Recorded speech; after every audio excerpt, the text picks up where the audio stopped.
শহীদের রক্তের সাথে কখনো বেইমানি করা যাবে না। যাদের আজকে আমরা এই ভোটের অধিকার পেয়েছি, আমরা জয় যুক্ত করব ইনশাআল্লাহ। দেশে নেই ইনসাফ প্রতিষ্ঠা করব, যাতে ভবিষ্যতে কোনো স্বৈরাচার মাথা ছাড়া। আসসালামু আলাইকুম দেশবাসী, কালকে 12 তারিখ সকালবেলা ফজর নামাজ পড়ে সবাই ভোট কেন্দ্রে চলে যাবেন। 12 তারিখ সারাদিন শাপলা মার্কায় ভোট দিন। আসসালামু আলাইকুম।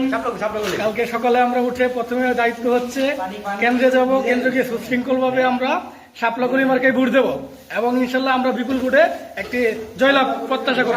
আমার কথা হইল ইনসাফের পক্ষে থাকবেন এবং আপনারা যেখানে থাকেন না কেন, জামাত এবং এনসিপি আছে, তাদেরকে ভোট দিয়ে জয়যুক্ত করবেন।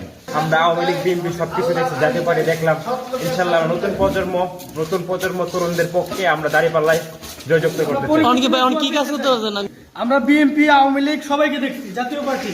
এখন আমরা চাই নতুন একটি বাংলাদেশ গড়তে, যাতে যেখানে চাঁদাবাজ মুক্ত বাংলাদেশ হবে।